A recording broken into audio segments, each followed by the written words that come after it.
que les gens de Gagny qu'on croyait endormis par une certaine gestion m'ont l'air d'être aussi très bien et d'être très prêts au changement et d'être très éveillés. Je ne serai pas plus court parce que vous connaissez comment je sais bavarder pendant très longtemps et vous fatiguer. Donc je vais simplement laisser la parole au président du parti radical de l'Union du département, M. Lawedge.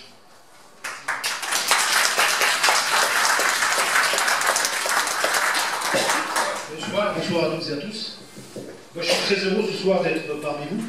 Pour une seule chose, c'est que je connais bien Jean-François Thévenot. Je sais que c'est un battant. Je sais que c'est quelqu'un qui a toujours été là pour les Gabiniens, c'est ça? C'est bien les Gabiniens qu'on dit? Donc, qui a toujours été présent, qui a été toujours aussi dans toutes les élections, notamment aussi sur les cantonales. Le Parti radical de gauche de Seine-Saint-Denis a soutenu sa candidature, parce que c'était une candidature qui était la seule qui pouvait faire bouger les choses à Gagny, c'est pour ça qu'on l'a soutenu. Il a une équipe, je voulais aussi remercier M. Alain Surprise, qui est le responsable local du Parti radical de gauche de Seine-Saint-Denis. Alors, je vais être court parce que vous allez avoir un candidat qui va vous parler très longuement tout à l'heure, qui est Jean-François Thévenot. Il va vous expliquer son programme, il va vous expliquer pourquoi demain il pourra être maire de cette ville. Mais ce que je voulais dire, c'est que vous avez un candidat qui a montré qu'il pouvait rassembler. Je le vois ce soir, vous avez un rassemblement important au niveau des Gabiniens. Je sais aussi qu'il pourra compter sur tous les colistiers et les colistières de sa liste pour mener à bien la victoire le 23 et 30 mars prochain. Alors je lui souhaite bonne chance. Je lui souhaite à vous de le soutenir, car vous avez un candidat qui est exemplaire dans le département de la Seine-Saint-Denis. C'est pas quelqu'un qui arrive comme ça et qui est venu et qui a dit j'arrive, je vais me présenter et je vais gagner. C'est quelqu'un qui est connu dans le département, qui est connu à Gagny. Et je pense que le 23 et le 30 mars, il y aura des surprises à Gagny. Merci beaucoup et bon courage à Jean-François et son équipe. Dans une espèce de, comment dirais-je, une association totalement hétéroclite, mais vraiment, bon, je pourrais dire beaucoup de choses dessus. Mais vraiment, je vais laisser la parole à Jean-François parce que j'ai peur de dire quelque chose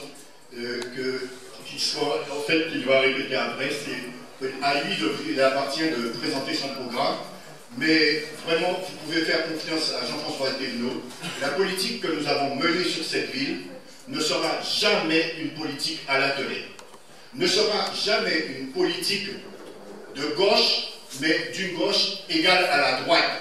On est une vraie gauche. On a une façon de faire les choses, c'est-à-dire, non pas pour les gens, on le fait avec les gens, c'est-à-dire en tenant compte de chaque citoyen. Donc je vais laisser la parole à M. Jean-François Thévenot. Maintenant. C'est un plan et ça permettra de ne pas trop déborder. Je vais prendre mes lunettes que j'avais oubliées, il fallait que je fasse des allers-retours pour les récupérer, mais je les ai maintenant. Je dis aussi sans lunettes, c'est compliqué. Mesdames, Messieurs, mes chers amis, amis et amis, chers concitoyens, nous voilà donc réunis ce soir pour la présentation de notre liste qui porte un nom plein d'espoir pour réussir Gagny, mais aussi pour officialiser une démarche qui devrait être toute naturelle pour tous les élus de la République, pour tous ceux qui veulent être porteurs de la représentativité publique. La signature de la charte Anticorps 2014, initiée par l'association du même nom et dont le représentant départemental, Jean-Michel Vercuter, est présent ce soir.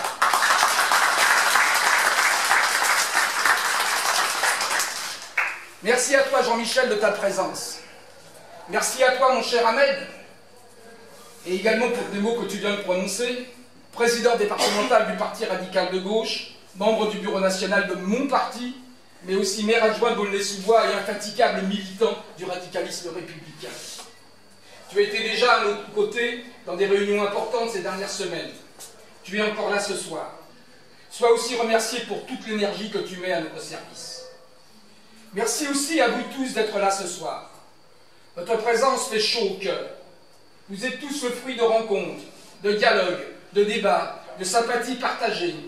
Vous êtes aussi le carburant qui va nous être nécessaire pour construire un réel changement à Gagny. Merci. Merci à tous. Merci du fond du cœur, merci. Moi aussi, je suis fier d'être là ce soir et de pouvoir vous présenter les 38 noms nécessaires pour concourir en cette bataille électorale de la plus haute importance. Il s'agit de la gestion de notre quotidien à toutes et à tous. Et les mauvaises prédictions qui n'ont pas manqué de part et d'autre ces derniers temps, pensant que nous n'arriverions pas à réunir les forces vives nécessaires, ont fait chou blanc. J'ai déposé comme prévu la liste en préfecture hier matin, et c'est bien 38 personnes qui remplissent toutes les conditions requises que je vais vous présenter tout à l'heure. Conditions requises, mais aussi compétences multiples et variées, prêtes à tout donner pour que Gagny entre dans une nouvelle ère, faite d'écoute et de respect de chacun. Cette liste est totalement à l'image dans notre ville. Elle regroupe plusieurs sensibilités politiques de gauche. Des encartés, des non-encartés, des radicaux bien entendu, mais aussi des écologistes, des socialistes, des progressistes, mais aussi des personnalités, des associatifs, de simples citoyens qui s'investissent tout simplement pour que nous construisions ensemble un vrai changement au service de toute la population. Je dis bien, au service de toute la population, sans exception. Je suis le vieillard de cette liste, avec mes 67 balais, mais ne vous inquiétez pas. J'ai toujours le dynamisme nécessaire et je crois pouvoir savoir m'organiser pour ne pas avoir à travailler 15 heures par jour, 7 jours sur 7, comme le maire actuel. Je sais déléguer et travailler en équipe. Le respect, ce n'est pas de donner des responsabilités uniquement sur le papier, c'est de la donner en pleine confiance. C'est comme ça que je fonctionne.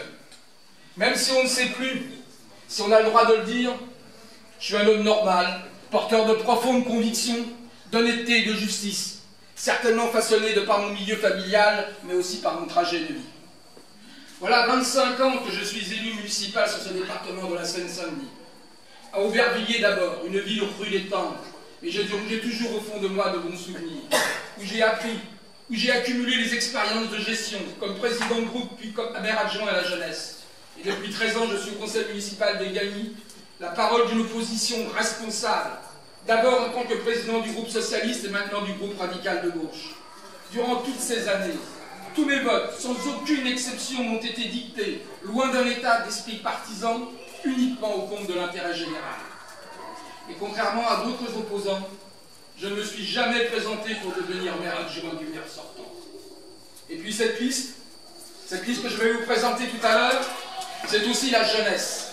7 de mes policiers ont moins de 26 ans, et la plus jeune a 19 ans. Dans une ville où la jeunesse est oubliée et délaissée, et où il se dégage un fort sentiment d'exclusion et d'impuissance, leur présence sur la liste n'est pas simplement symbolique. C'est que nous savons l'importance que représente la jeunesse, et que nous voulons qu'elle prenne toute sa place dans le combat citoyen. Élus ou non élus, elles ou ils ne seront pas des potiches. Ils porteront la flamme de cette jeunesse rebelle et responsable qui feront le Gagny de demain. C'est, vous le constaterez, une équipe où la jeunesse a toute sa place, super motivée, et dont la moyenne d'âge est de 47 ans que je vous présenterai tout à l'heure. Certains d'entre vous étaient à l'inauguration de notre local de campagne voilà 4 semaines. Cet îlot de fraternité républicaine a vu passer beaucoup de nos concitoyens, a beaucoup entendu de remarques, de doléances, de mécontentement contre la politique municipale actuelle. Des hommes et des femmes qui cherchaient le chemin du changement. Lors de cette belle rencontre, j'avais évoqué les listes qui voulaient s'inscrire dans ce rendez-vous démocratique si important. J'avais spécifié que nous aurions 2 adversaires, le maire sortant et un nouvel arrivant extrémiste, porte-voix anti-républicain de Marine Le Pen. Depuis ce matin, nous savons que nous n'avons plus qu'un seul adversaire, le candidat qui voulait porter les couleurs de Marine Le Pen, n'ayant pas trouvé suffisamment de candidats pour former sa liste. Autrement dit, le sous-marin, pour ceux qui connaissent un peu, est resté bloqué au fond du lac de la Maison Blanche.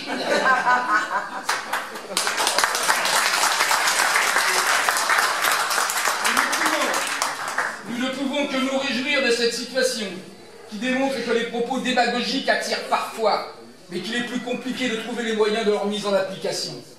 L'intelligence à Gagny a été au rendez-vous. Je n'ai jamais confondu, par ailleurs, l'idéologie nauséabonde, les propos discriminatoires, souvent véhiculés par les commerciaux du fonds de commerce de la société Le Pen, avec les électeurs. Ceux qui sont le plus souvent dans la difficulté, à la recherche de solutions faciles. Nous avions aussi 2 listes concurrentes à gauche. Celle du Parti socialiste conduite par M. Abdelkader Douala, et celle de ELV, Parti communiste Front de gauche. De ce côté-là aussi, il ne reste plus qu'une seule liste. Après un démarrage de campagne tonitruant, un affichage démesuré, des distributions hautes en couleurs de droite aux points stratégiques de notre cité, de multiples harangues, celui qui s'affichait comme le leader du premier parti d'opposition de gauche a brusquement disparu des écrans radars de la ville. Tout d'abord, sur l'ordre du bureau national du Parti socialiste pour rejoindre la coalition ELV Parti communiste et répondre à la demande de l'influente ministre du Logement Cécile Duflot, qui tenait à répondre favorablement à la demande du nouveau venu sur notre ville, investi tête de liste par le Parti communiste. Après la photo historique représentant les trois chefs de file scellant dans un grand sourire une unité construite d'une façon qu'il faut le reconnaître, pour le moins particulière, il semblerait que le leader ait disparu pour des raisons qu'il sera très certainement intéressant d'analyser plus tard. La leader du Parti communiste également a disparu, certainement pour d'autres raisons. De la photo. Posons-nous la question au milieu de tout ça, où sont les intérêts des Gaviniennes et des Gaviniens, de nos concitoyens, qui pour bâtir le changement comme nous, auraient souhaité un débat clair, franc, honnête, pour construire une unité qui puisse être le garant d'une victoire collective. Nous le savons, nous le pensons et le répétons. Les unités de façade, les petits arrangements d'appareils politiques ne sont jamais une bonne chose.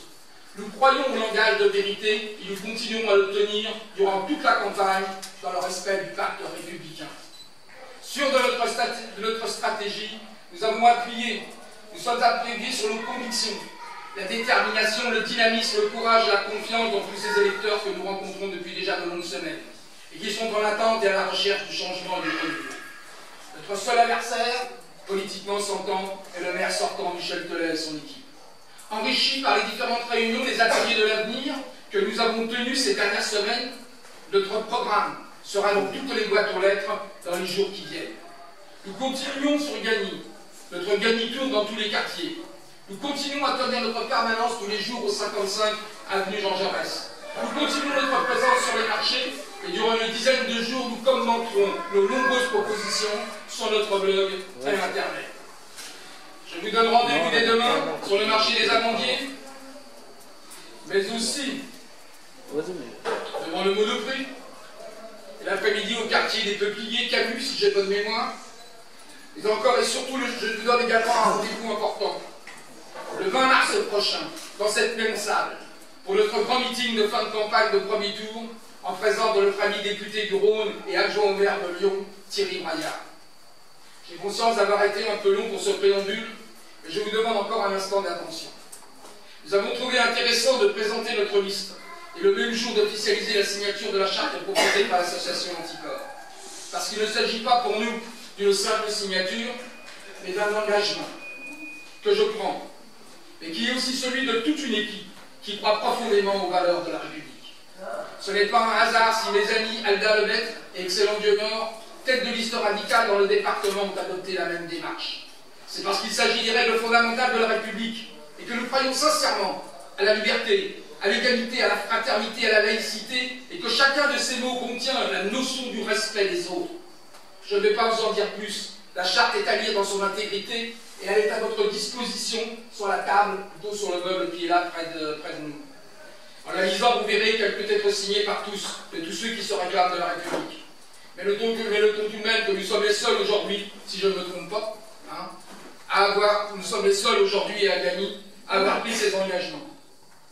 On leur dit, disons-leur, il n'est jamais trop tard pour bien fort. Sur ce, je vais passer la parole à Jean-Michel Carpenter, puis nous allons signer la charte, puis je vais présenter l'ensemble de l'équipe avant que nous partagions, bien entendu, le verre de l'amitié. Je crois que je vais m'arrêter là.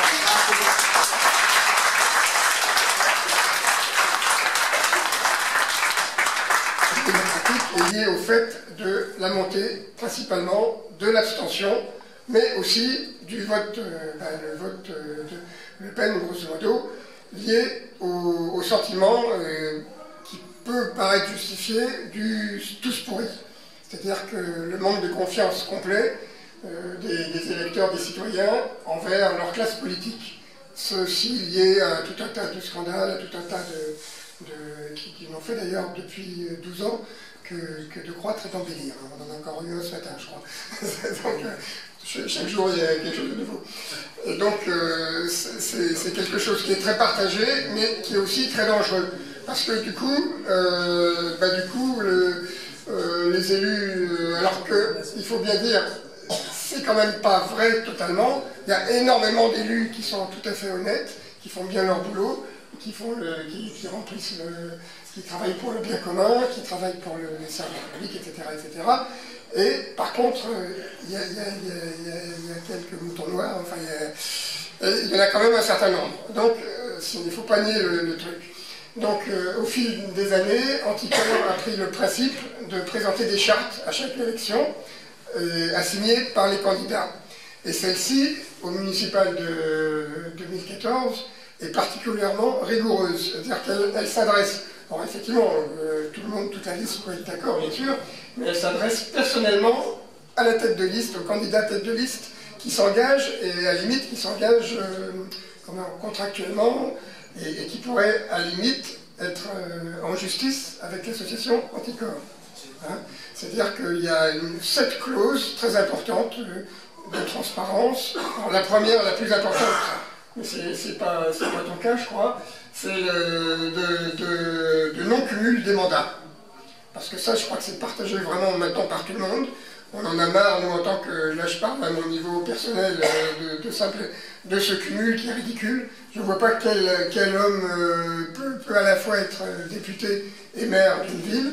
Il y a déjà les heures sont comptées, il devrait normalement le travail de maire, c'est un vrai sacerdoce. On le voit parce qu'on a du mal à trouver, dans les petites communes, on a du mal à trouver du monde. Parce qu'effectivement, il y a principalement des responsabilités, il n'y a pas beaucoup de gloire, disons, à en sortir.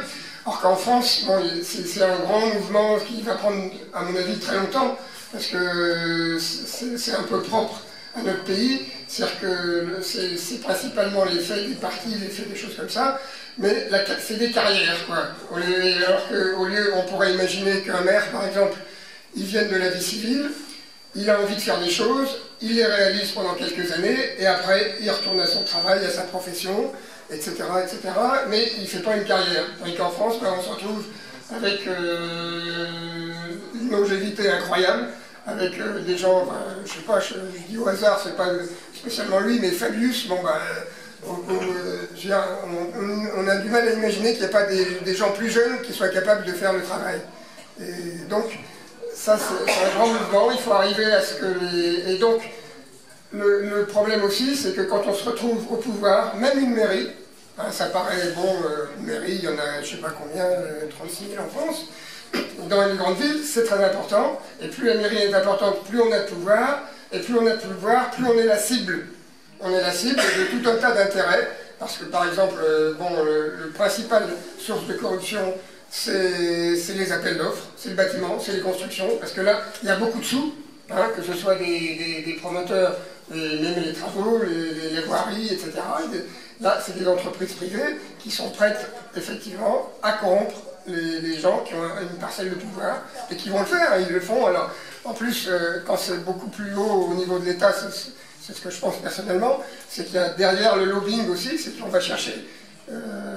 Les politiciens, on peut aller les chercher à la sortie de l'ENA, hein, et puis c'est des petits services, etc.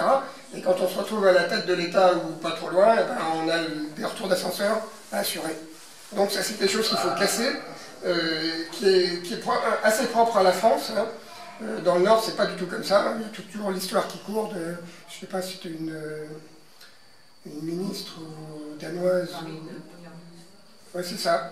Qui a dû démissionner parce qu'elle avait fait, pour une toute petite babiole, elle avait oublié sa carte personnelle, sa carte bleue personnelle, elle a pris sa carte de l'État, du ministère, et crac, bon ben, c'est terminé. Les sous, l'argent public, c'est l'argent public, c'est pas l'argent du maire, et il faut qu'on arrête en France. Là, il y a une faute des citoyens aussi, parce que nous, on a tendance, moi tout le monde, hop, on met le bulletin dans l'urne et puis après on s'en met plus. Non, il faut contrôler, il faut que ceux qui sont... Enfin, contrôler, il faut que les gens qui ont été élus se sentent vraiment responsables et qui doivent quelque chose. C'est pas un cadeau, c'est pas un passeport pour faire ce qu'ils ont envie de faire. Et voilà. Et donc la charte elle est très rigoureuse avec, pour la transparence. Avec, par exemple, de donner la direction de la présidence de la commission des finances à un élu de la minorité. Hein, ce qui va permettre un contrôle, vraiment, parce que c'est pas lui en tant que président. Le président, c'est un peu quelque chose de potiche. Hein, c'est pas lui qui va prendre les décisions, c'est pas lui qui va dire ce qu'il faut faire, mais il va être forcément au courant, puisque c'est lui qui va signer. Et donc, c'est une question de transparence. On n'est pas obligé, ça je dis pour vous, pour toi, on n'est pas obligé de prendre un revanchard qui, pendant tout le mandat, va chercher à faire l'obstruction. Il y a dans l'opposition, c'est pas parce que les gens ne sont pas d'accord, enfin, sont dans des partis différentes, il n'y a pas des gens qui œuvrent aussi bien pour le bien général, pour le service public. Donc voilà, il y a d'autres clauses comme ça, pour les attributions d'HLM, pour les associations, que tout soit transparent. Sur le site de la mairie, il y a les comptes, il n'y a pas à les cacher. Telle association a telle somme, voilà, on le dit, il n'y a pas à magouiller, il n'y a pas à faire des choses comme ça. Voilà, et donc je félicite, je te félicite.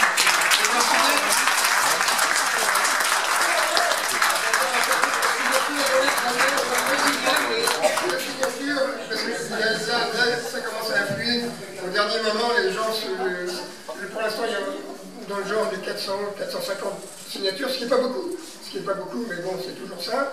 C'est un mouvement. Hein, et je vois à Bagnolet, par exemple, il y a 6 listes, et il y en a 5 qui ont signé. Il faut dire qu'apparemment, je ne connais pas, mais le maire a l'air un peu suspect.